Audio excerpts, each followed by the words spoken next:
ಯೋ guys, ಎಲ್ಲರೂ ಹೇಗಿದ್ದೀರಾ? ಎಲ್ಲರೂ ಖಂಡಿತ ಚೆನ್ನಾಗಿರ್ತೀರಾ ಅಂತ ಗೊತ್ತು. ಇವತ್ತು ನಾವು ನೋಡೋ ಮೂವಿ ಯಾವುದು ಅಂದ್ರೆ ಮಡ್ಗಾಣಿಕೆ ಅನ್ನೋ ವೆಬ್ ಸೀರೀಸ್ ಇಂದ ಪಾರ್ಟ್ 2 ವಿಡಿಯೋನಿ ಈ ವಿಡಿಯೋದಲ್ಲಿ ನಾವು ನೋಡ್ತಾ ಇದೀವಿ. ಸರಿ, ಓಕೆ, ಇವಾಗ ಕತೆ ಒಳಗಡೆ ಹೋಗೋಣ. ಓಪನಿಂಗ್ ಸೀನ್ ಅಲ್ಲಿ ಈ ಮೂವಿಯ ಹೀರೋಯಿನ್ ಮಡ್ಗಾಣಿಕೆಯನ್ನ ತೋರಿಸ್ತಾರೆ. ಅವಳು ಅವರ ಅತ್ತೆ ಮಾವ ರೊಮ್ಯಾನ್ಸ್ ಮಾಡ್ಬೇಕಾದ್ರೆ ಇವಳ ಬಗ್ಗೆ ಮಾತಾಡಿರೋದ್ರ ಬಗ್ಗೆನೇ ಯೋಚನೆ ಮಾಡ್ತಾ ಇದ್ದಾಳೆ ಮಡ್ಗಾಣಿಕೆ ಅವಳ ಮುಂದೆ ಬ್ಯೂಟಿ ಬಗ್ಗೆನೆ ಅವರ ಅತ್ತೆ ಮಾವ ರೊಮ್ಯಾನ್ಸ್ ಮಾಡ್ಬೇಕಾದ್ರೆ ಮಾತಾಡ್ತಾ ಇದ್ದಿದ್ದಾರೆ. ಅದ್ರ ಬಗ್ಗೆನೆ ತುಂಬಾನೇ ಬೇಜಾರಾಗಿ ಯೋಚನೆ ಮಾಡ್ತಾ ಇದ್ದಾಳೆ ಮಡ್ಗಾಣಿಕೆ. ಆವಾಗ ನಮ್ಮ ಹೀರೋಯಿನ್ ಮಡ್ಗಾಣಿಕೆ ಮಂಚೆ ಮೇಲೆ ಮಲ್ಕೊಂಡು ಏನ್ ಹೇಳ್ತಾಳೆ ಅಂದ್ರೆ, ಈ ಪ್ರಪಂಚವೇ ನನ್ನ ಮುಂದೆ ಬ್ಯೂಟಿ ಬಗ್ಗೆನೇ ಯೋಚನೆ ಮಾಡುತ್ತೆ, ಅದ್ರ ಬಗ್ಗೆ ತಮಾಷೆನೂ ಮಾಡ್ತಾರೆ, ಅದನ್ನ ಟೇಸ್ಟ್ ಮಾಡೋಕು ಇಷ್ಟಪಡ್ತಾರೆ ಅಂತ ಯೋಚನೆ ಮಾಡ್ಕೊಂಡೆ ಮಲಗ್ತಾ ಇದ್ದಾಳೆ ಮಡ್ಗಾಣಿಕೆ.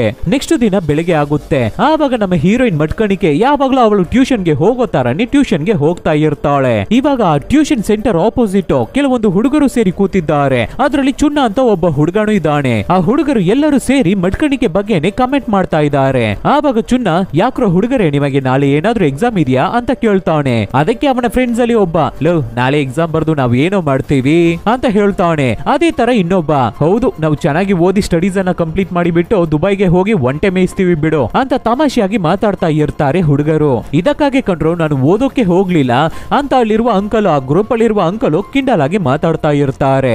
ಅದೇ ಸಮಯದಲ್ಲಿ ನಮ್ಮ ಮಡ್ಗಾಣಿಕೆ ಆ ಜಾಗಕ್ಕೆ ನಡ್ಕೊಂಡು ಬರ್ತಾ ಇದ್ದಾಳೆ ಅವಳ ಟ್ಯೂಷನ್ ಸೆಂಟರ್ ಗೆ ಹೋಗೋದಕ್ಕಾಗಿ. ಆವಾಗ ಈ ಹುಡುಗರೆಲ್ಲ, ಹೇ, ಸ್ಟಡೀಸ್ ಬಗ್ಗೆ ಎಲ್ಲ ದೂರ ಇಡ್ರೋ, ಅಲ್ಲಿ ನೋಡಿ ಯಾರು ಬರ್ತಾ ಇದ್ದಾರೆ ಅಂತ ಹೇಳಿ ಎಲ್ಲರೂ ಮಡ್ಗಾಣಿಕೆ ಬಗ್ಗೆ ಕಿಂಡಲ್ ಮಾಡಿ ಮಾತಾಡೋಕೆ ಶುರು ಮಾಡ್ತಾರೆ. ಆದ್ರೆ ಚುನ್ನ ಮಾತ್ರ ಅದ್ರ ಬಗ್ಗೆ ಕೇರೇ ಮಾಡ್ಲಿಲ್ಲ. ಆ ಹುಡುಗರು ಮಾತಾಡಿದ್ರೆ ಮಾತಾಡ್ಲಿ ಅಂತ ಸುಮ್ನಿರ್ತಾ ಇದ್ದಾನೆ. ಆವಾಗ ಅಲ್ಲಿ ಟ್ಯೂಷನ್ ಸೆಂಟರ್ ಗೆ ಬಂದ ಮಡ್ಗಾಣಿಕೆ, ನೀನು ಇವ್ರುಗಳ ಜೊತೆ ಸೇರಿದ್ರೆ ಅಷ್ಟೇ ಉದ್ಧಾರ ಆದಂಗೆ, ಸುಮ್ನೆ ಹೋಗೋ ಅಂತ ಚುನ್ನಾಗೆ ಅಡ್ವೈಸ್ ಮಾಡ್ತಾಳೆ. ಆ ತರ ಮಾತಾಡಿಬಿಟ್ಟು ಟ್ಯೂಷನ್ ಸೆಂಟರ್ ಒಳಗಡೆ ಹೋಗ್ತಾಳೆ ಹೀರೋಯಿನ್. ಈ ಕಡೆ ಚುನ್ನ ಏನ್ ಮಾಡ್ತಾನೆ ಅಂದ್ರೆ, ನಿಮ್ ಜೊತೆ ಎಲ್ಲ ಸೇರೋದ್ರಿಂದಾನೇ ಕಂಡ್ರು ನನಗೆ ಈ ತರ ಕೆಟ್ಟ ಹೆಸರು ಬರ್ತಾ ಇದೆ ಅಂತ ಈ ಹುಡುಗರ ಜೊತೆ ಮಾತಾಡ್ತಾ ಇರ್ತಾನೆ. ಹಾಯ್ ಗಾಯ್ಸ್, ಈ ಹೊಸ ವರ್ಷವನ್ನ ನೀವು ಈಸಿ ಪ್ರಾಫಿಟ್ ಜೊತೆ ಶುರು ಮಾಡಬೇಕು ಅಂತ ಆಸೆ ಪಡ್ತಾ ಇದ್ದೀರಾ? ಹೌದಾ? ಹಾಗಾದ್ರೆ ನನ್ನನ್ನ ಫಾಲೋ ಮಾಡಿ. ನಾನು ತುಂಬಾ ದಿನಗಳಿಂದ 1x ಬೆಟ್ ಅನ್ನ ಆಟ ಆಡ್ತಾ ಇದ್ದೀನಿ. ಅದು ತುಂಬಾ ನಂಬಿಕೆಯಿಂದ ಆಟ ಆಡಬಹುದು. ನೀವು ಕೂಡ ಯೂಸ್ ಮಾಡಬಹುದು. 1x ಬೆಟ್ ಆಪ್ ಅಲ್ಲಿ ನೀವು ಲೈವ್ ಮ್ಯಾಚಸ್ ಮತ್ತೆ ಅವುಗಳ ರಿಸಲ್ಟ್ಸ್ ಅನ್ನ ಕೂಡ ನೋಡಬಹುದು. ಬೈ ದಿ ವೇ, ಆ ತಿಂಗಳಲ್ಲಿ ನಮಗೆ ತುಂಬಾನೇ ಕ್ಯಾಚಿಂಗ್ ಮ್ಯಾಚಸ್ ಸಿಗುತ್ತೆ ODI ಮತ್ತೆ 2020 ನಡೀತಾ ಇರಬೇಕಾದ್ರೆ. ಸೊ ನೀವು ಸ್ಕೋರ್ ಅನ್ನ ಪ್ರೆಡಿಕ್ಟ್ ಮಾಡಿ ಹಣವನ್ನ ಬೆಟ್ ಕಟ್ಟಬಹುದು. ಲೈಕ್ ಯಾರು ವಿನ್ ಮಾಡ್ತಾರೆ, ಯಾರು ಹೈಯೆಸ್ಟ್ ಸ್ಕೋರ್ ಮಾಡ್ತಾರೆ, ಮತ್ತೆ ಟೋಟಲ್ ಸ್ಕೋರ್ ಎಷ್ಟು ಬರ್ಬೋದು ಅನ್ನೋದನ್ನೆಲ್ಲ ನೀವು ಗೆಸ್ ಮಾಡಿ ಪ್ರೆಡಿಕ್ಟ್ ಮಾಡಿ ಹಣವನ್ನ ಬೆಟ್ ಕಟ್ಟಬಹುದು. ಅದರಲ್ಲೂ ನಿಮಗೆ ಕ್ರಿಕೆಟ್ ಅಲ್ಲಿ ತುಂಬಾ ನಾಲೆಜ್ ಇದ್ರೆ ಈ ಅಪ್ಲಿಕೇಶನ್ ನಿಮಗೆ ತುಂಬಾನೇ ಯೂಸ್ಫುಲ್ ಆಗಿರುತ್ತೆ. ನೀವು ಬೆಟ್ಟಿಂಗ್ ಕಟ್ಟೋದ್ರ ಮುಖಾಂತರ ಗೆಲ್ಲಬಹುದು. ಅದು ಮಾತ್ರ ಇಲ್ಲ, ಅದರಲ್ಲಿ ವೇರಿಯಸ್ ಟೈಪ್ಸ್ ಆಫ್ ಗೇಮ್ಸ್ ಇದೆ, ಅವುಗಳನ್ನ ಕೂಡ ನೀವು ಆಟ ಆಡಿ ಹಣವನ್ನ ಗೆಲ್ಲಬಹುದು. ನಿಮಗಾಗಿ ಮಾತ್ರನೇ 1x bait app cool bonus ಅನ್ನು ಕೊಡ್ತಾ ಇದೆ. ಅಪ್ ಟು 26,000 ವರೆಗೂ ಫಸ್ಟ್ ಟೈಮ್ ಡೆಪಾಸಿಟ್ ಮಾಡೋರಿಗೆ ಕೊಡ್ತಾ ಇದೆ. ಸೊ ನಮ್ಮ ಚಾನಲ್ ಇನ ಪ್ರೋಮೋ ಕೋಡ್ ಅನ್ನು ಯೂಸ್ ಮಾಡಿ ರಿಜಿಸ್ಟರ್ ಮಾಡ್ಕೊಳ್ಳಿ. ಅದೇ ತರ 1x ಬೆಟ್ ಅಪ್ಲಿಕೇಶನ್ ಯೂಸ್ ಮಾಡಿ ನೀವು ಗೆಲ್ಲುವ ಹಣವನ್ನ ಈಸಿಯಾಗಿ ವಿತ್ಡ್ರಾ ಮಾಡ್ಕೋಬಹುದು. ಪೇಟಿಎಂ ಬ್ಯಾಂಕ್ ಅಕೌಂಟ್ ಅಂತ ನೀವು ಈಸಿಯಾಗಿ ಟ್ರಾನ್ಸ್ಫರ್ ಮಾಡ್ಕೋಬಹುದು. ಇನ್ನ ಹಲವಾರು ಈಸಿ ಮೆಥಡ್ಸ್ ಇವೆ. ಲಿಂಕ್ ಅನ್ನು ಪ್ರೋಮೋ ಕೋಡ್ ಅನ್ನು ಕಮೆಂಟ್ ಸೆಕ್ಷನ್ ಅಲ್ಲಿ ಟೈಪ್ ಮಾಡಿ ಪಿನ್ ಮಾಡಿಟ್ಟಿದ್ದೀನಿ. ಸೊ ತಕ್ಷಣ ಲಿಂಕ್ ಅನ್ನು ಕ್ಲಿಕ್ ಮಾಡಿ ಯಾವಾಗ್ಲೂ ವಿನ್ನರ್ ಆಗಿ. ಆಮೇಲೆ ಹುಡುಗರೆಲ್ಲ ಅಲ್ಲಿಂದ ಹೊರಡ್ತಾರೆ. ಈ ಕಡೆ ಒಳಗಡೆ ಹೋದ ನಮ್ಮ ಹೀರೋಯಿನ್ ಅನ್ನ ತೋರಿಸ್ತಾರೆ. ಇಲ್ಲಿ ನಮ್ಮ ಹೀರೋಯಿನ್ ಏನ್ ಮಾಡ್ತಾ ಇದ್ದಾಳೆ ಅಂದ್ರೆ, ಅವಳ ಬುಕ್ಸ್ ನೋಟ್ಸ್ ಎಲ್ಲವನ್ನು ತಗೊಂಡು ಓದೋಕೆ ಶುರು ಮಾಡ್ತಾಳೆ. ಆವಾಗ ನಮ್ಮ ಹೀರೋಯಿನ್, ನಾವು ಬಂದು ತುಂಬಾ ಹೊತ್ತಾಯ್ತಲ್ವಾ, ಇನ್ನ ಯಾರನ್ನು ಕಾಣ್ತಾ ಇಲ್ವಲ್ಲ, ಸರಿ ಚೆಕ್ ಮಾಡಿ ನೋಡೋಣ ಅಂತ ಎಲ್ಲ ಜಾಗವನ್ನು ಚೆಕ್ ಮಾಡಿಬಿಟ್ಟು ಒಂದು ರೂಮ್ ಹತ್ರ ಹೋಗಿ ನೋಡ್ತಾಳೆ. ಆವಾಗ ಅಲ್ಲಿ ಒಂಥರ ಸದ್ದು ಕೇಳ್ತಾ ಇದೆ. ಏನದು ಸದ್ದು ಅಂತ ನಮ್ಮ ಹೀರೋಯಿನ್ ಕಿವಿ ಕೊಟ್ಟು ಕೇಳಿಸ್ಕೊಂಡು ಅಲ್ಲೇ ನಿಂತ್ಕೋತಾಳೆ. ಒಳಗಡೆ ಯಾರು ಅಂತ ನೋಡಿದ್ರೆ ನಮ್ಮ ಹೀರೋಯಿನ್ ಮಡ್ಗಾಣಿಕೆ ಅವಳ ಕ್ಲಾಸ್ಮೇಟ್ ಮತ್ತೆ ಅವಳ ಟೀಚರ್ ಇಬ್ಬರು ನಿಂತ್ಕೊಂಡು ಮಾತಾಡ್ತಾ ಇದ್ದಾರೆ. ಆಕ್ಚುಲಿ ರೊಮ್ಯಾನ್ಸ್ ಮಾಡ್ತಾ ಇದ್ದಾರೆ. ಇವ್ರುಗಳು ಯಾವ ರೀತಿ ಮಾತಾಡ್ತಾ ಇದ್ದಾರೆ ಅಂದ್ರೆ, ಆ ಟೀಚರ್ ನನಗೆ ಒಂದೇ ಒಂದ್ಸಲ ಕೊಡು ಅಂತ ಕೇಳ್ತಾ ಇದ್ದಾನೆ. ಅದಕ್ಕೆ ಸ್ಟೂಡೆಂಟ್, ಖಂಡಿತ ಯಾರಾದ್ರೂ ನೋಡ್ಬಿಟ್ರೆ ತುಂಬಾ ದೊಡ್ಡ ಪ್ರಾಬ್ಲಮ್ ಆಗ್ಬಿಡುತ್ತೆ, ಬೇಡ ಅಂತ ಹೇಳ್ತಾಳೆ. ಅದಕ್ಕೆ ಟೀಚರ್, ಖಂಡಿತ ಇಲ್ಲಿಗೆ ಯಾರುವೇ ಬರಲ್ಲ, ನೀನು ಕೊಡ್ಬಹುದು ಅಂತ ಹೇಳ್ತಾನೆ. ಇದನ್ನ ಕೇಳಿದ ತಕ್ಷಣ ಇಲ್ಲಿ ಹೌಸ್ಕೊಂಡಿರುವ ನಮ್ಮ ಹೀರೋಯಿನ್ ಏನ್ ಅನ್ಕೋತಾಳೆ ಅಂದ್ರೆ, ಸರಿ ಓಕೆ, ಧನ್ಯ ಮತ್ತೆ ನಮ್ಮ ಟೀಚರ್ ಮಧ್ಯೆ ಏನೋ ರಿಲೇಶನ್ಶಿಪ್ ನಡೀತಾ ಇದೆ, ನಡೀಲಿ ಅನ್ನೋ ತರ ಅನ್ಕೋತಾ ಇದ್ದಾಳೆ ಮಡ್ಗಾಣಿಕೆ. ಆವಾಗ ಇಲ್ಲಿ ಒಳಗಡೆ ಇರುವ ಟೀಚರ್ ಧನ್ಯ ಮೇಲೆ ಇರುವ ಶಾಲನ್ನ ರಿಮೂವ್ ಮಾಡಿಬಿಟ್ಟು, ಏನಿದು ನಿನಗೆ ತುಂಬಾ ಚಿಕ್ಕದಾಗಿದೆಯಲ್ಲ ಅಂತ ಕೇಳ್ತಾರೆ. ಇದನ್ನೆಲ್ಲ ಹೊರಗಡೆಯಿಂದ ಕಿವಿ ಕೊಟ್ಟು ಕೇಳ್ತಾ ಇರುವ ನಮ್ಮ ಹೀರೋಯಿನ್ ಏನ್ ಅನ್ಕೋತಾಳೆ ಅಂದ್ರೆ, ನನಗೆ ಒಂದೇ ಒಂದು ವಿಷಯ ಮಾತ್ರ ಅರ್ಥ ಆಗ್ತಾ ಇಲ್ಲ, ಯಾಕೆ ಎಲ್ಲರೂ ನನ್ನ ಮುಂದೆ ಬ್ಯೂಟಿ ಬಗ್ಗೆನೇ ಯೋಚನೆ ಮಾಡ್ತಾರೆ. ನಾನು ಇಲ್ಲಿಯವರೆಗೂ ಅದ್ರ ಬಗ್ಗೆ ಯೋಚನೆನೂ ಮಾಡಿಲ್ಲ, ಅದ್ರ ಬಗ್ಗೆ ಎಮೋಷನಲ್ ಆಗಿಲ್ಲ. ಆದ್ರೆ ಎಲ್ಲರೂ ರೊಮ್ಯಾನ್ಸ್ ಮಾಡ್ಬೇಕಾದ್ರೆ, ಅವರವರ ಪೇರ್ ಜೊತೆ ಕಂಬೈನ್ ಆಗ್ಬೇಕಾದ್ರೆ ನನ್ನ ಮುಂದೆ ಬ್ಯೂಟಿ ಬಗ್ಗೆ ಏನಕ್ಕೆ ಮಾತಾಡ್ತಾರೆ, ಅದ್ರ ಬಗ್ಗೆ ಏನಕ್ಕೆ ಯೋಚನೆ ಮಾಡ್ತಾರೆ ಅಂತ ಅವಳ ಒಳಗಡೆ ಅವಳೇ ಮಾತಾಡ್ಕೋತಾ ಇದ್ದಾಳೆ ಮಡ್ಗಾಣಿಕೆ. ಆವಾಗ ಇಲ್ಲಿ ಟೀಚರ್ ಜೊತೆ ರೊಮ್ಯಾನ್ಸ್ ಮಾಡ್ತಾ ಇರುವ ಧನ್ಯ ಅನ್ನೋ ಸ್ಟೂಡೆಂಟ್, ನಿಮಗೆ ಮಡ್ಗಾಣಿಕೆನೇ ಬೇಕು ಅಂದ್ರೆ ನೀವು ಅವಳ ಹತ್ರನೇ ಹೋಗಿರ್ಬೋದಾಗಿತ್ತಲ್ಲ, ಏನಕ್ಕೆ ನನ್ನನ್ನ ಸೆಲೆಕ್ಟ್ ಮಾಡಿದ್ರಿ, ನನ್ನ ಹತ್ರ ಏನಕ್ಕೆ ರೊಮ್ಯಾನ್ಸ್ ಮಾಡೋಕೆ ಟ್ರೈ ಮಾಡ್ತೀರಾ ಅಂತ ಕೇಳ್ತಾಳೆ. ಅದಕ್ಕೆ ಮಾಸ್ಟರ್, ನೀನು ಏನಕ್ಕೂ ವರಿ ಪಡ್ಬೇಡ, ನಿನ್ನದನ್ನು ದೊಡ್ಡದು ಮಾಡ್ಬಿಡ್ತೀನಿ, ನನ್ನನ್ನ ನಿನಗೆ ಪ್ರೆಸ್ ಮಾಡೋಕೆ ಅಲೋ ಮಾಡಿದ್ರೆ ಮಾತ್ರ ಸಾಕು ಅನ್ನೋ ತರ ಒಬ್ಬ ಟೀಚರ್ ಸ್ಟೂಡೆಂಟ್ ಜೊತೆ ಮಾತಾಡ್ತಾ ಇದ್ದಾನೆ. ಹಾಗೆ ದೊಡ್ಡದಾಗ್ಲಿಲ್ಲ ಅಂದ್ರೆ ಏನ್ ಮಾಡೋದು ಅಂತ ಧನ್ಯ ಕೇಳ್ಬೇಕಾದ್ರೆ, ನಾನು ಟೀಚರ್ ಅಮ್ಮ, ನನಗೆ ಗೊತ್ತಿಲ್ಲದೆ ಇರೋದು ಯಾವುದುವೇ ಇಲ್ಲ, ಆದ್ರಿಂದ ಈ ವಿಷಯದಲ್ಲಿ ನೀನು ಯೋಚನೆ ಮಾಡೋದೇ ಬೇಕಾಗಿಲ್ಲ, ಖಂಡಿತ ನಾನು ನಿನಗೆ ದೊಡ್ಡದು ಮಾಡಿ ಕೊಡ್ತೀನಿ, ನಿನಗೆ ಏನಾದ್ರೂ ಅದ್ರಲ್ಲಿ ಡೌಟ್ ಇದ್ರೆ ನೀನೇ ಮಟ್ಕಣಿಕೆ ಹತ್ರನೇ ಕೇಳಿ ನೋಡು, ಖಂಡಿತ ಅವಳು 20-30 ಜನರ ಜೊತೆ ಮಾಡಿಸ್ಕೊಂಡಿರ್ತಾಳೆ, ಆದ್ರಿಂದಾನೇ ಅವಳಿಗೆ ಅಷ್ಟು ದೊಡ್ಡದಾಗಿರೋದು ಅಂತ ಟೀಚರ್ ಹೇಳ್ಬೇಕಾದ್ರೆ, ಇದನ್ನ ಕೇಳಿದ ಸ್ಟೂಡೆಂಟ್ ಧನ್ಯ ಏನೋ ಅಷ್ಟೊಂದು ಜನರ ಜೊತೆ ಮಾಡಿದ್ದಾಳ ಮಟ್ಕಣಿಕೆ ಅಂತ ಶಾಕ್ ಆಗ್ತಾಳೆ. ಇದನ್ನ ಕೇಳಿದ ನಮ್ಮ ಹೀರೋಯಿನ್ ತುಂಬಾನೇ ಬೇಜಾರಾಗಿ ಅವಳ ಸೀಟಿಗೆ ಬಂದು ಕೂತ್ಕೋತಾಳೆ. ಆಮೇಲೆ ಅವಳ ಬುಕ್ಸ್ ಅನ್ನ ತಗೊಂಡು ಓದೋ ರೀತಿ ಕೂತಿರ್ತಾಳೆ ಮಟ್ಕಣಿಕೆ. ಬಟ್ ಆದ್ರೆ ಅವಳ ಕಾನ್ಶಿಯಸ್ ಫುಲ್ ಒಳಗಡೆನೆ ಇದೆ. ಆದ್ರೆ ಅಲ್ಲಿ ಒಳಗಡೆ ಏನ್ ನಡೀತಾ ಇದೆ, ಟೀಚರು ಧನ್ಯ ಜೊತೆ ಕೆಲಸ ಮಾಡ್ತಾ ಇದ್ದಾರೆ. ಏನ್ ಕೆಲಸ ಅಂತ ನಿಮಗೆ ಗೊತ್ತಿರಬಹುದು. ಇವಾಗ ಒಳಗಡೆ ಎಲ್ಲ ಕೆಲಸವನ್ನು ಮುಗಿಸ್ಕೊಬಿಟ್ಟು ಧನ್ಯ ನಿಧಾನಕ್ಕೆ ಬಂದು ನಮ್ಮ ಮಟ್ಕಣಿಕೆ ಪಕ್ಕದಲ್ಲಿ ಕೂತ್ಕೋತಾಳೆ. ಆವಾಗ ಹಿಂದೆನೆ ಟೀಚರ್ ಬಂದು, ಸರಿ ಇಬ್ಬರು ಬುಕ್ಸ್ ಅನ್ನ ತಗೊಳ್ಳಿ ಓದಿ ಅಂತ ಹೇಳ್ತಾನೆ. ಆವಾಗ ನಮ್ಮ ಹೀರೋಯಿನ್ ಮಟ್ಕಣಿಕೆ ಏನ್ ಹೇಳ್ತಾಳೆ ಅಂದ್ರೆ, ಮಾಸ್ಟರ್ ನಿಮ್ಮ ರೂಮ್ ಡೋರ್ ಓಪನ್ ಆಗಿದೆ ಅಂತ ಹೇಳ್ಬೇಕಾದ್ರೆ, ಅದಕ್ಕೆ ಟೀಚರ್ ಇಲ್ವಲ್ಲ ಡೋರ್ ಕ್ಲೋಸ್ ಮಾಡಿನೇ ಬಂದಿದ್ದೀನಲ್ಲ, ಹೊರಗಡೆ ಡೋರ್ ಕೂಡ ಕ್ಲೋಸ್ ಆಗಿದೆಯಲ್ಲ ಅಂತ ಹೇಳ್ಬೇಕಾದ್ರೆ, ಅದಕ್ಕೆ ಮಟ್ಕಣಿಕೆ ಮಾಸ್ಟರ್ ನಾನು ಮನೆ ಡೋರ್ ಅನ್ನ ಹೇಳಿಲ್ಲ, ನಿಮ್ಮ ಜಿಬ್ಬು ಓಪನ್ ಆಗಿದೆ ನೋಡಿ ಅಂತ ಹೇಳ್ತಾಳೆ. ಇದನ್ನ ಕೇಳಿದ ಟೀಚರ್ ತಕ್ಷಣ ಗಾಬರಿ ಆಗ್ಬಿಟ್ಟು ಎದ್ದು ಹೊರಗಡೆ ಹೋಗಿ ಜಿಬ್ ಅನ್ನ ಹಾಕೊಳ್ಳೋಕೆ ಟ್ರೈ ಮಾಡ್ತಾನೆ ಇರ್ತಾನೆ. ತುಂಬಾ ಹೊತ್ತಿಂದ ಜಿಬ್ ಅನ್ನ ಹಾಕೋಕೆ ಟ್ರೈ ಮಾಡ್ತಾ ಇದ್ದಾನೆ. ಅದೇ ಸಮಯದಲ್ಲಿ ಈ ಕಡೆ ಧನ್ಯ ನಮ್ಮ ಹೀರೋಯಿನ್ ಹತ್ರ ಏನನ್ನ ಕೇಳ್ತಾಳೆ ಅಂದ್ರೆ, ನಿನಗೆ ಎಲ್ಲ ಗೊತ್ತಾಗೋಯ್ತಾ ಅಂತ ಕೇಳ್ತಾಳೆ. ಅದಕ್ಕೆ ಮಟ್ಕಣಿಕೆ ನಗಾಡ್ಕೊಂಡೆ, ಇಲ್ಲ ನನಗೆ ಏನು ಗೊತ್ತಿಲ್ಲ ಅಂತ ಹೇಳ್ತಾಳೆ. ನಮ್ಮ ಹೀರೋಯಿನ್ ಮಟ್ಕಣಿಕೆ ನಗಾಡೋದ್ರಲ್ಲೇ ಧನ್ಯಾಗೆ ಇವಳಿಗೆ ಎಲ್ಲ ವಿಷಯನೂ ಗೊತ್ತಾಗಿದೆ ಅಂತ ಅವಳಿಗೆ ಗೊತ್ತಾಗುತ್ತೆ. ಆವಾಗ ನಮ್ಮ ಹೀರೋಯಿನ್ ಏನ್ ಮಾಡ್ತಾಳೆ ಅಂದ್ರೆ, ಧನ್ಯನ ನೀನು ಹೋಗಿ ಮಾಸ್ಟರ್ ಅನ್ನ ಕರ್ಕೊಂಡು ಬಾ ಅಂತ ಹೇಳ್ತಾಳೆ. ಅದೇ ತರ ಧನ್ಯನು ಮಾಸ್ಟರ್ ಅನ್ನ ಕರ್ಕೊಂಡು ಬರೋಣ ಅಂತ ಹೊರಗಡೆ ಹೋಗ್ತಾಳೆ. ಅದೇ ತರ ಹೊರಗಡೆ ಬಂದು ಮಾಸ್ಟರ್ ಹಿಂದೆಯಿಂದ ನೋಡಿದ್ರೆ, ಮಾಸ್ಟರ್ ತುಂಬಾ ಹೊತ್ತಿಂದ ಜಿಬ್ಬನ್ನ ಹಾಕೋಕೆ ಟ್ರೈ ಮಾಡ್ತಾ ಇದ್ದಾನೆ. ಆವಾಗ ಧನ್ಯ ಏನ್ ಮಾಡ್ತಾಳೆ ಅಂದ್ರೆ, ಮಾಸ್ಟರ್ ಬನ್ನಿ ಕ್ಲಾಸ್ ಅನ್ನ ತಗೊಳ್ಳಿ ಅಂತ ಕರೀತಾಳೆ. ಅದಕ್ಕೆ ಮಾಸ್ಟರ್, ಖಂಡಿತ ಇವತ್ತು ಕ್ಲಾಸ್ ಅನ್ನ ಮಾಡೋಕೆ ಆಗಲ್ಲ ಅಮ್ಮ, ನೀನು ಮಟ್ಕಣಿಕೆನ ಅವಳ ಮನೆಗೆ ಹೋಗೋಕೆ ಹೇಳು ಅಂತ ಹೇಳ್ಬೇಕಾದ್ರೆ, ಇದನ್ನ ಕೇಳಿದ ಧನ್ಯ ಹಾಗೆ ನಗಾಡ್ಕೊಂಡೆ ಮತ್ತೆ ಒಳಗಡೆ ಹೋಗಿ ನಮ್ಮ ಮಟ್ಕಣಿಕೆ ಹೀರೋಯಿನ್ ಹತ್ರ ಇವತ್ತು ಕ್ಲಾಸ್ ಹಾಕಂತೆ ಮನೆಗೆ ಹೋಗೋಕೆ ಹೇಳ್ತಾ ಇದ್ದಾರೆ ಅಂತ ಹೇಳ್ತಾಳೆ. ಅದಕ್ಕೆ ನಮ್ಮ ಹೀರೋಯಿನ್, ಯಾಕೆ ಮಾಸ್ಟರಿಗೂ ನಿನಗೂ ಏನಾದ್ರೂ ಪರ್ಸನಲ್ ಕೆಲಸ ಇದೆಯಾ ಅಂತ ಕಿಂಡಲ್ ಮಾಡಿ ನಗಾಡಿ ಕೇಳ್ತಾಳೆ. ಅದೇ ಟೈಮ್ಗೆ ಮಾಸ್ಟರ್ ಒಳಗಡೆ ಬರ್ಬೇಕಾದ್ರೆ, ಆವಾಗ ಧನ್ಯ ಮಾಸ್ಟರೇ ಒಳಗಡೆ ಬಂದಾಯ್ತು, ನೀನೇ ಅವರನ್ನ ಕೇಳು ಅಂತ ಹೇಳ್ತಾಳೆ. ಇವತ್ತು ಕ್ಲಾಸ್ ಇಲ್ಲಮ್ಮ, ನೀವು ಮನೆಗೆ ಹೋಗ್ಬೋದು ಅಂತ ಟೀಚರ್ ಹೇಳ್ತಾನೆ. ಅದಕ್ಕೆ ನಮ್ಮ ಮಟ್ಕಣಿಕೆ ಹೀರೋಯಿನ್, ಸರ್ ಎಕ್ಸಾಮ್ ಹತ್ರ ಬರ್ತಾ ಇದೆ ಸರ್, ನೀವು ಖಂಡಿತ ನಮಗೆ ಪಾಠ ತಗೊಳ್ಳೇಬೇಕು, ಲೆಸನ್ ಟೀಚ್ ಮಾಡ್ಲೇಬೇಕು ಅಂತ ಕೇಳ್ತಾಳೆ. ಅದಕ್ಕೆ ಟೀಚರ್, ಇಲ್ಲಮ್ಮ ನನಗೆ ಇವತ್ತು ತುಂಬಾ ಅರ್ಜೆಂಟ್ ಆದ ಕೆಲಸ ಇದೆ, ನಾನು ಹೊರಗಡೆ ಹೋಗ್ಬೇಕಾಗಿದೆ, ನೀವು ನಿಮ್ಮ ಮನೆಗೆ ಹೊರಡಿ ಅಂತ ಹೊರಗಡೆ ಬಂದ್ಬಿಡ್ತಾ ಇದ್ದಾನೆ ಟೀಚರ್. ಹೊರಗಡೆ ಬಂದ ಟೀಚರ್ ಹೊರಡೋಣ ಅಂತ ಅವರ ಸೈಕಲ್ ಅನ್ನ ತಗೊಂಡು ತುಳಿಯೋಣ ಅನ್ಕೋಬೇಕಾದ್ರೆ, ಆವಾಗ ಚುನ್ನ ಅವನ ಫ್ರೆಂಡ್ಸ್ ಎಲ್ಲ ಒಂದು ಗ್ಯಾಂಗ್ ಕೂತಿದ್ದಾರಲ್ಲ, ಅದರಲ್ಲಿ ಒಬ್ಬ ಅಂಕಲ್ ಇದಾನಲ್ಲ, ಅವನು ಆ ಟೀಚರ್ ಅನ್ನ ಕರೀತಾನೆ. ಟೀಚರ್ ಅನ್ನ ಕರೆದ ಅಂಕಲ್ ಏನಂತ ಕೇಳ್ತಾನೆ ಅಂದ್ರೆ, ಯಾಕೆ ಟೀಚರ್ ನೀವು ಬರೀ ಗರ್ಲ್ಸ್ ಗೆನೆ ಪಾಠ ಮಾಡ್ತೀರಾ, ನಮಗೂ ಏನಾದ್ರೂ ಹೇಳ್ಕೊಡ್ಬಹುದಲ್ಲ ಅಂತ ಕೇಳ್ತಾನೆ. ಆವಾಗ ಪಕ್ಕದಲ್ಲಿ ಇರುವ ಇನ್ನೊಬ್ಬ ಫ್ರೆಂಡ್, ಲೋ ನಿನಗೆಲ್ಲ ಏನಕ್ಕೋ ಅವರು ಪಾಠ ಮಾಡ್ತಾರೆ, ನಿನಗೆ ಏನನ್ನ ಹೇಳ್ಕೊಡ್ಬೇಕು, ಹೇಳ್ಕೊಡಕ್ಕೆ ನಿನಗೆ ಏನಾದ್ರೂ ಮುದ್ಗಡೆ ದೊಡ್ಡದಾಗಿದ್ಯಾ ಅನ್ನೋ ತರ ಕಿಂಡಲ್ ಮಾಡಿ ಮಾತಾಡ್ತಾ ಇದ್ದಾನೆ ಫ್ರೆಂಡ್.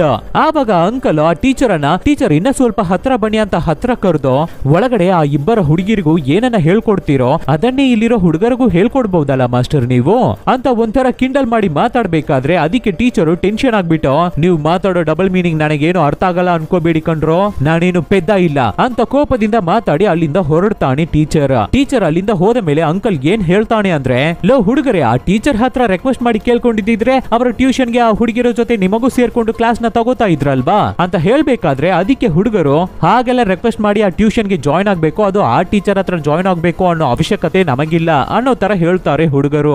ಇವಾಗ ರಾತ್ರಿ ಆಗ್ಬಿಟ್ಟಿದೆ. ಮಟ್ಕಣಿಕೆ ಅವಳ ಮನೆಗೆ ಬಂದಿದ್ದಾಳೆ. ಅಂದ್ರೆ ನಮ್ಮ ಮಟ್ಕಣಿಕೆಗೆ ಅವಳ ತಂದೆ ತಾಯಿ ಇಲ್ಲ, ತೀರೋಗ್ಬಿಟ್ಟಿದ್ದಾರೆ. ಇವಾಗ ಅವಳು ಇರೋದು ಅವಳ ತಾಯಿಯ ತಮ್ಮನ ಮನೆಯಲ್ಲೇ, ಅಂದ್ರೆ ಅವಳ ಮಾವನ ಮನೆಯಲ್ಲೇ ಇದ್ದಾಳೆ. ನಮ್ಮ ಹೀರೋಯಿನ್ ಕೆಳಗಡೆ ಕೂತ್ಕೊಂಡು ಗೋಧಿಯನ್ನ ಕ್ಲೀನ್ ಮಾಡ್ತಾ ಇದ್ದಾಳೆ. ಆವಾಗ ಅವಳ ಪಕ್ಕದಲ್ಲೇ ಮಂಚೆಯಲ್ಲಿ ಅವರ ಮಾವ ಮಲಗಿದ್ದಾರೆ. ಅವರ ಪಕ್ಕದಲ್ಲೇ ಅತ್ತೆ ಕೂತಿದ್ದಾರೆ. ಹಾಗೆ ಅವರ ಗಂಡನಿಗೆ ಕಾಲನ್ನ ಹೊತ್ಕೊಡ್ತಾ ಇದ್ದಾರೆ ಅತ್ತೆ. ಆವಾಗ ಮಂಚೆ ಮೇಲೆ ಮಲ್ಕೊಂಡಿರುವ ಮಾವ ಹಾಗೆ ಮಲ್ಕೊಂಡೆ ಮಟ್ಕಣಿಕೆ ಅವಳ ಮುಂದೆ ಬ್ಯೂಟಿಯನ್ನೇ ನೋಡಿ ರಚನೆ ಮಾಡ್ತಾ ಇದ್ದಾನೆ ಮಾವ. ಸೂಪರ್ ಮಾವ. ಈ ತರ ಮಾವ ಮಟ್ಕಣಿಕೆಯನ್ನ ನೋಡ್ತಾ ಇರೋದನ್ನ ಅತ್ತೇನು ನೋಡ್ಬಿಡ್ತಾರೆ. ಅಂದ್ರೆ ಅತ್ತೆ ಮಾವ ನೋಡ್ತಾ ಇರೋದನ್ನ ಮಾವನ ಕಣ್ಣನ್ನ ನೋಡ್ಬಿಡ್ತಾಳೆ. ಆವಾಗ ಮಾವ ಇನ್ನ ಸ್ವಲ್ಪ ಕಾಲನ್ನ ಚೆನ್ನಾಗಿ ಪ್ರೆಸ್ ಮಾಡಿ ಮಸಾಜ್ ಮಾಡ್ಕೊಡು ಅಂತ ಕೇಳ್ತಾನೆ. ಅದಕ್ಕೆ ಅತ್ತೆ, ನಾನು ಮಸಾಜ್ ಮಾಡಿ ಕೊಡೋದಿರ್ಲಿ, ನಿನ್ನ ಕಣ್ಣು ನನ್ನ ಕಡೆ ನೋಡ್ಲಿ ಮಾಡ್ಲಿ ಅನ್ನೋ ತರ ಹೇಳ್ತಾರೆ ಅತ್ತೆ. ಮಾವನ್ಗೂ ಚೆನ್ನಾಗಿ ಅರ್ಥ ಆಗ್ಬಿಡ್ತು ಅತ್ತೆ ಏನ್ ಹೇಳ್ತಾ ಇದ್ದಾಳೆ ಅಂತ. ಆವಾಗ ಮಾವ ಏನ್ ಮಾಡ್ತಾನೆ ಅಂದ್ರೆ ಮಟ್ಕಣಿಕೆಯನ್ನ ಕರೆದು ಹತ್ರ ಬಾ ಅಂತ ಹೇಳ್ತಾ ಇದ್ದಾನೆ. ಅದಕ್ಕೆ ಮಟ್ಕಣಿಕೆಯನ್ನು ಹತ್ರ ಬಂದು ನಿಂತ್ಕೋತಾಳೆ. ಆವಾಗ ಅವಳ ಅತ್ತೆ ಮಟ್ಕಣಿಕೆಯನ್ನ ತುಂಬಾ ಜೋರಾಗಿ ಬೈಯೋಕೆ ಶುರು ಮಾಡ್ತಾ ಇದ್ದಾರೆ. ಲೇ ನಿನಗೆ ಏನಾದ್ರೂ ಬುದ್ಧಿ ಏನಾದ್ರೂ ಇದೆಯಾ? ಮೈ ಮೇಲೆ ಜ್ಞಾನ ಇದೆಯಾ? ಎಷ್ಟು ಸಲ ನಿನಗೆ ಹೇಳೋದು ಮೈ ಮೇಲೆ ಏನಾದ್ರೂ ಬಟ್ಟೆಯನ್ನ ಹಾಕೋ ಅಂತ.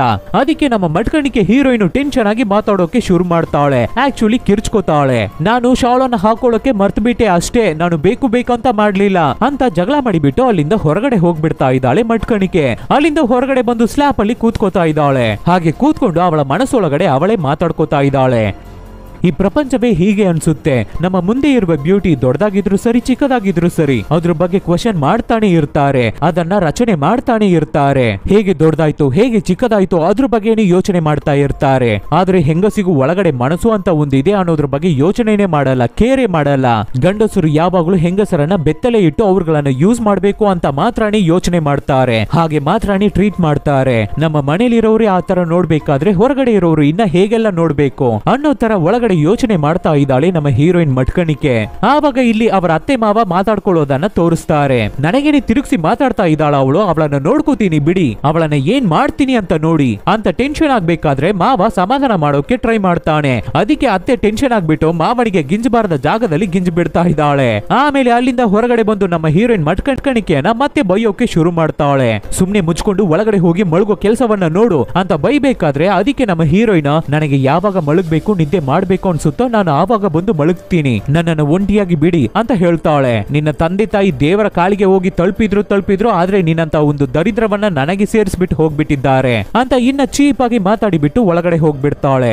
ಆವಾಗ ನಮ್ಮ ಹೀರೋಯಿನ್ ಅತ್ತೆ ಈ ತರ ಬೈದ್ಬಿಟ್ಟು ಹೋಗಿದ್ದನ್ನ ಯೋಚನೆ ಮಾಡಿ ಅದ್ರ ಬಗ್ಗೆ ಫೀಲ್ ಮಾಡಿ ಅಳ್ತಾ ಇರ್ತಾಳೆ. ಇವಾಗ ನೆಕ್ಸ್ಟ್ ದಿನ ನಮ್ಮ ಹೀರೋಯಿನ್ ಅವಳ ಮಾವ ಮನೆಗೆ ಬೇಕಾಗಿರೋ ಥಿಂಗ್ಸ್ ಅನ್ನೆಲ್ಲ ತಗೊಂಡು ರೋಡ್ ಅಲ್ಲಿ ಹೋಗ್ತಾ ಇರ್ಬೇಕಾದ್ರೆ ಆವಾಗ ನಮ್ಮ ಹೀರೋಯಿನ್ ಮಟ್ಕಣಿಕೆಯನ್ನ ಯಾವಾಗ್ಲೂ ಕಿಂಡಲ್ ಮಾಡುವ ಒಬ್ಬ ಅಂಕಲ್ ಮಾವನನ್ನ ಕರೆದು ನಿನ್ನ ಹತ್ರ ಮಾತಾಡ್ಬೇಕು ಅಂತ ಹೇಳ್ತಾನೆ. ಅದಕ್ಕೆ ಮಾವನು ತಗೊಂಡಿರೋ ಥಿಂಗ್ಸ್ ಎಲ್ಲವನ್ನು ತಗೊಂಡು ಅಂಕಲ್ ಹತ್ರ ಹೋಗ್ತಾರೆ. ಅಂಕಲ್ ಹತ್ರ ಹೋಗಿದ್ದ ತಕ್ಷಣ ಏನು ತುಂಬಾ ಜಾಲಿಯಾಗಿದ್ಯಾ ಅನ್ಸುತ್ತೆ ಅನ್ನೋ ತರ ಕೇಳ್ತಾ ಇದ್ದಾನೆ ಅಂಕಲ್. ಅದಕ್ಕೆ ನಮ್ಮ ಹೀರೋಯಿನ್ ಮಟ್ಕಣಿಕೆ ಅವರ ಮಾವ ಏನ್ ಹೇಳ್ತಾನೆ ಅಂದ್ರೆ ನಿಂತರ ನನ್ನನ್ನು ಅನ್ಕೊಂಡ ಹೊರಗಡೆಯಿಂದ ಬರುವ ಹಣವನ್ನ ಇಟ್ಕೊಂಡು ಮಜಾ ಮಾಡೋಕೆ ನಾನು ದುಡಿದು ಸಂಪಾದನೆ ಮಾಡಿ ಬದುಕ್ತಾ ಇದ್ದೀನಿ ಕಣೋ ಅನ್ನೋ ತರ ಪಂಚ್ ಡೈಲಾಗ್ ಹೊಡಿತಾನೆ ಮಾವ. ಸರಿ ನಮ್ಮ ಕತೆ ಬಗ್ಗೆ ಆಮೇಲೆ ಮಾತಾಡೋಣ, ಮಟ್ಕಣಿಕೆ ಬಗ್ಗೆ ಸ್ಟೋರಿ ಏನು ಅನ್ನೋ ತರ ಕೇಳ್ತಾನೆ ಅಂಕಲ್. ಅದಕ್ಕೆ ಮಾವ ಅವಳಿಗೇನೋ ಅವಳು ಚೆನ್ನಾಗಿದ್ದಾಳೆ, ಇವಾಗೇನು ಒಂದು 18-19 ವರ್ಷ ಆಗ್ತಾ ಇದೆ, ಇವಾಗೇನು ಮದುವೆಗೇನು ಅರ್ಜೆಂಟ್ ಇಲ್ಲ, ನಿಧಾನಕ್ಕೆ ಅವಳಿಗೆ ಮದುವೆ ಮಾಡಿದ್ರೆ ಆಯ್ತು ಅನ್ನೋ ತರ ಮಾವ ಹೇಳ್ತಾ ಇರ್ಬೇಕಾದ್ರೆ ಅದಕ್ಕೆ ಅಂಕಲ್ ನಾನು ಮಟ್ಕಣಿಕೆ ಅವಳ ಮದುವೆ ಬಗ್ಗೆ ಮಾತಾಡ್ತಾ ಇಲ್ಲ, ನಾನು ಅವಳ ಕ್ಯಾರೆಕ್ಟರ್ ಬಗ್ಗೆ ಮಾತಾಡ್ತಾ ಇದ್ದೀನಿ, ಸ್ವಲ್ಪ ಅವಳನ್ನ ನೋಡಿ ಹುಷಾರಾಗಿರೋಕೆ ಹೇಳು ಅನ್ನೋ ತರ ಅಂಕಲ್ ಹೇಳ್ಬೇಕಾದ್ರೆ ಅದಕ್ಕೆ ಮಾವ ನೀನು ನಿನ್ನ ಕೆಲಸವನ್ನ ಮಾತ್ರ ನೋಡು, ಬೇಕಿಲ್ಲದೆ ನಮ್ಮ ಫ್ಯಾಮಿಲಿ ಬಗ್ಗೆ ಮಾತಾಡೋ ಕೆಲಸವೆಲ್ಲ ಇಟ್ಕೋಬೇಡ ಅನ್ನೋ ತರ ಅವಾಜ್ ಹಾಕ್ಬಿಟ್ಟು ಅಲ್ಲಿಂದ ಹೊರಡ್ತಾರೆ ಮಾವ. ಆವಾಗ ಈ ಅಂಕಲ್ ಮೇ ಬಿ ಮಟ್ಕಣಿಕೆಗೆ ದೊಡ್ಡದಾಗಿರೋದಕ್ಕೆ ರೀಸನು ಈ ಮಾವನೇ ಇರ್ಬೇಕು ಅನ್ನೋ ತರ ಮಾತಾಡ್ತಾ ಇರ್ತಾನೆ. ಈ ಪ್ರಪಂಚದಲ್ಲಿ ಯಾವನ್ನೂ ನಂಬೋಕೆ ಆಗಲ್ಲ. ಆಮೇಲೆ ನೆಕ್ಸ್ಟ್ ಸೀನ್ ಅಲ್ಲಿ ನೋಡ್ಬೇಕಾದ್ರೆ ನಮ್ಮ ಹೀರೋಯಿನ್ ಮಟ್ಕಣಿಕೆ ಎಲ್ಲೋ ಒಂದು ಜಾಗದಲ್ಲಿ ಕೂತಿದ್ದಾಳೆ, ಸಪ್ಪಿಗೆ ಬೇಜಾರಾಗಿ ಕೂತಿದ್ದಾಳೆ. ಆವಾಗ ಚಿನ್ನ ಅಲ್ಲಿಗೆ ಬಂದು ಏನಕ್ಕೆ ಒಬ್ಬಳೇ ಕೂತಿದ್ಯಾ ಅಂತ ಕೇಳ್ತಾನೆ. ಅದಕ್ಕೆ ನಮ್ಮ ಹೀರೋಯಿನ್ ಏನ್ ಹೇಳ್ತಾಳೆ ಅಂದ್ರೆ ನಿನ್ನ ಹತ್ರ ಒಂದು ವಿಷಯವನ್ನ ಕೇಳ್ತೀನಿ, ಅದ್ರ ಬಗ್ಗೆ ನೀನು ಸುಳ್ಳು ಹೇಳ್ದೆ ನಿಜವನ್ನ ಮಾತ್ರ ಹೇಳ್ಬೇಕು ಆಯ್ತಾ ಅಂತ ಕೇಳ್ಬೇಕಾದ್ರೆ ಅದಕ್ಕೆ ಚಿನ್ನ ನೀನು ಕೇಳು ಮಟ್ಕಣಿ ಇದ್ರಲ್ಲಿ ಏನಿದೆ ಅಂತ ಹೇಳ್ತಾನೆ. ಏನ್ ಚಿನ್ನ ಈ ಊರಲ್ಲಿರೋರೆಲ್ಲ ನನ್ನ ಬಗ್ಗೆ ಏನ್ ಅನ್ಕೊಂಡಿದ್ದಾರೆ ಅಂತ ಮಟ್ಕಣಿಕೆ ಕೇಳ್ಬೇಕಾದ್ರೆ ಅದಕ್ಕೆ ಚಿನ್ನ ನಿನ್ನ ಬಗ್ಗೆ ಈ ಊರ್ ಜನ ಏನ್ ಅನ್ಕೊಂಡಿದ್ದಾರೆ ಅನ್ನೋದ್ರ ಬಗ್ಗೆ ನಾನು ನಿಜವನ್ನ ಹೇಳಲ್ಲ ಅಂತ ಸ್ವಲ್ಪ ಹೆದರ್ಕೊಂಡು ಕೇಳ್ಬೇಕಾದ್ರೆ ಪರವಾಗಿಲ್ಲ ಹೇಳೋ ಅಂತ ಕೇಳ್ತಾಳೆ ಮಟ್ಕಣಿಕೆ. ಅದಕ್ಕೆ ಚಿನ್ನ ಊರಲ್ಲಿರೋರು ಎಲ್ಲರೂ ನಿನ್ನ ಮುಂದೆ ಬ್ಯೂಟಿ ಬಗ್ಗೆನೆ ಮಾತಾಡ್ತಾ ಇದ್ದಾರೆ, ಅದ್ರ ಬಗ್ಗೆನೆ ಯೋಚನೆ ಮಾಡ್ತಾ ಇರ್ತಾರೆ ಯಾವಾಗ್ಲೂ, ಏನಕ್ಕೆ ಅವಳಿಗೆ ಮಾತ್ರ ಇಷ್ಟು ದೊಡ್ಡದಾಗಿದೆ ಅಂತ ಕೇಳ್ತಾರೆ ಅಂತ ಚಿನ್ನ ಹೇಳಿದ ತಕ್ಷಣ ಅದಕ್ಕೆ ಮಟ್ಕಣಿಕೆ ನಾನ್ ಏನೋ ಮಾಡೋಕೆ ಆಗುತ್ತೆ, ದೇವರು ಕೊಟ್ಟಿರೋದು ಕಣೋ, ಸ್ವಲ್ಪ ಸುಂದರವಾಗೂ ದೊಡ್ಡದಾಗೂ ಕೊಟ್ಬಿಟ್ಟಿದ್ದಾರೆ, ಅದಕ್ಕೆ ನಾನ್ ಏನ್ ಮಾಡ್ಲಿ, ಅದನ್ನ ಕಟ್ ಮಾಡಿ ತೂದು ಎಸೆಯೋಕೆ ಆಗುತ್ತಾ, ಈ ಊರ್ ಜನ ಮಾತ್ರ ಇಲ್ಲ ನಮ್ಮ ಮನೆಯಲ್ಲಿರುವ ನಮ್ಮ ಮಾವ ಮತ್ತೆ ಅತ್ತೆ ಕೂಡ ಇದ್ರ ಬಗ್ಗೆನೆ ಮಾತಾಡ್ತಾ ಇರ್ತಾರೆ, ನನಗೆ ಏನ್ ಮಾಡೋದು ಅಂತಾನೆ ಗೊತ್ತಾಗ್ತಾ ಇಲ್ಲ ಅಂತ ಮಟ್ಕಣಿಕೆ ಬೇಜಾರಾಗ್ಬೇಕಾದ್ರೆ ಅದಕ್ಕೆ ಚಿನ್ನ ಜನರು ಮಾತಾಡೋದ್ರ ಬಗ್ಗೆ ನೀನು ಯೋಚನೆ ಮಾಡಬೇಡ ಮಟ್ಕಣಿಕೆ ಅಂತ ಅವಳನ್ನ ಸಮಾಧಾನ ಮಾಡೋಕೆ ಟ್ರೈ ಮಾಡ್ತಾನೆ ಚುನ್ನ. ಆವಾಗ ನಮ್ಮ ಹೀರೋಯಿನ್ ಸರಿ ಓಕೆ ಚುನ್ನ ನೀನು ನನ್ನ ಬಗ್ಗೆ ಏನ್ ಅನ್ಕೋತೀಯಾ ಅಂತ ಕೇಳ್ಬೇಕಾದ್ರೆ ಅದಕ್ಕೆ ಚುನ್ನ ನನಗೆ ಹುಡುಗಿರಂದ್ರೇನೆ ಇಷ್ಟ ಇಲ್ಲ ಕಣಪ್ಪ ಅಂತ ಹೇಳ್ತಾನೆ. ಅದಕ್ಕೆ ನಮ್ಮ ಮಟ್ಕಣಿಕೆ ಓ ನೀನು ಆ ತರನಾ ಅಂತ ಕೇಳ್ಬೇಕಾದ್ರೆ ಹುಡುಗನು ನಾಚ್ಕೊಂಡು ಅಲ್ಲಿಂದ ನಗಾಡ್ಕೊಂಡು ಹೋಗ್ಬಿಡ್ತಾನೆ. ಅದೇ ಸಮಯದಲ್ಲಿ ಈ ಕಡೆ ಧನ್ಯ ನಮ್ಮ ಮಟ್ಕಣಿಕೆಯನ್ನ ಹುಡಿಕೊಂಡು ಅವಳ ಅತ್ತೆ ಮನೆಗೆ ಬಂದಿದ್ದಾಳೆ. ಆವಾಗ ಅವರ ಮನೆಯಲ್ಲಿ ಅತ್ತೆ ಕೂತ್ಕೊಂಡು ಕೆಲಸ ಮಾಡ್ತಾ ಇದ್ದಾರೆ. ಅಲ್ಲಿಗೆ ಬಂದ ಧನ್ಯ ಮಟ್ಕಣಿಕೆ ಅವರ ಅತ್ತೆಯನ್ನ ನೋಡಿ ಮಾತಾಡಿಸ್ತಾಳೆ. ಹೇಗಿದ್ದೀರಾ, ಏನ್ ಮಾಡ್ತಾ ಇದ್ದೀರಾ, ಚೆನ್ನಾಗಿದ್ದೀರಾ ಅನ್ನೋ ತರ ಮಾತಾಡ್ತಾ ಇರ್ತಾಳೆ. ಅದಕ್ಕೆ ಅತ್ತೆ ಏನ್ ಹೇಳ್ತಾರೆ ಅಂದ್ರೆ ನಿನ್ನ ಫ್ರೆಂಡ್ ಇರೋವರೆಗೂ ನಾವು ಹೇಗೆ ಚೆನ್ನಾಗಿರೋಕೆ ಆಗುತ್ತೆ, ಅವಳು ಯಾವಾಗ್ಲೂ ನಮಗೆ ತೊಂದರೆ ಕೊಡ್ತಾ ಇರ್ತಾಳೆ ಅನ್ನೋ ತರ ಅತ್ತೆ ಹೇಳ್ಬೇಕಾದ್ರೆ ಅದಕ್ಕೆ ಧನ್ಯ ಇಲ್ಲ ನಾನು ಪಕ್ಕದ ಮನೆಗೆ ಬಂದಿದ್ದೆ, ಅದಕ್ಕೆ ನನ್ನ ಫ್ರೆಂಡ್ ಇಲ್ಲೇ ತಾನೇ ಇದ್ದಾಳೆ, ಸರಿ ಮಟ್ಕಣಿಕೆನ ಹಾಗೆ ನೋಡ್ಕೊಂಡು ಹೋಗೋಣ ಅಂತಾನೆ ನಿಮ್ಮ ಮನೆಗೆ ಬಂದೆ ಅಂತ ಹೇಳ್ತಾಳೆ. ಮಟ್ಕಣಿಕೆ ಹೇಗಿದ್ದಾಳೆ, ಚೆನ್ನಾಗಿದ್ದಾಳ ಅಂತ ಕೇಳ್ಬೇಕಾದ್ರೆ ಅವಳು ನಿನ್ನ ಜೊತೆ ತಾನೇ ಓದುತ್ತಾ ಇದ್ದಾಳೆ, ಅವಳ ಬಗ್ಗೆ ನಿನಗೆ ಗೊತ್ತಿಲ್ವಾ ಅವಳು ಚೆನ್ನಾಗಿದ್ದಾಳ ಇಲ್ವಾ ಅಂತ ಅತ್ತೆ ಕೇಳ್ಬೇಕಾದ್ರೆ ಸರಿ ಇವಾಗ ಮಟ್ಕಣಿಕೆ ಮನೇಲಿದ್ದಾಳ ಅಂತ ಧನ್ಯ ಕೇಳ್ತಾಳೆ. ಅದಕ್ಕೆ ಅತ್ತೆ ಎಲ್ಲಾದ್ರೂ ಯಾವನಿಗಾದ್ರೂ ಮುಂದೆ ಬ್ಯೂಟಿಯನ್ನ ತೋರಿಸ್ಕೊಂಡು ಪ್ರೆಸ್ ಮಾಡಿಸ್ಕೋತಾ ಇರ್ತಾಳೆ, ಇಲ್ಲಾಂದ್ರೆ ನಿಮ್ಮ ಟೀಚರ್ ಇದಾನಲ್ಲ ಅವನ ಹತ್ರ ಏನಾದ್ರೂ ಮಾಡಿಸ್ಕೋತಾ ಇರ್ತಾಳೆ, ಯಾಕೆ ಈ ವಿಷಯ ನಿನಗೆ ಗೊತ್ತಿಲ್ವಾ ಅಂತ ಅತ್ತೆ ಹೇಳ್ಬೇಕಾದ್ರೆ ಅವಳು ಮಾಸ್ಟರ್ ಜೊತೆ ಮಾಡ್ತಾಳೋ ಇಲ್ಲ ಬೇರೆ ಯಾರ ಜೊತೆ ಏನಾದ್ರೂ ಮಾಡ್ತಾಳೋ ಅದ್ರ ಬಗ್ಗೆ ನನಗೆ ಬೇಕಾಗಿಲ್ಲ, ಆ ವಿಷಯದ ಬಗ್ಗೆ ನನಗೆ ಗೊತ್ತೂ ಇಲ್ಲ ಅನ್ನೋ ತರ ಟೆನ್ಷನ್ ಆಗಿ ಧನ್ಯನು ಅವರ ಅತ್ತೆ ಜೊತೆ ಜಗಳ ಮಾಡ್ಕೊಂಡು ಅಲ್ಲಿಂದ ಹೊರಡ್ತಾಳೆ. ಇಲ್ಲಿಗೆ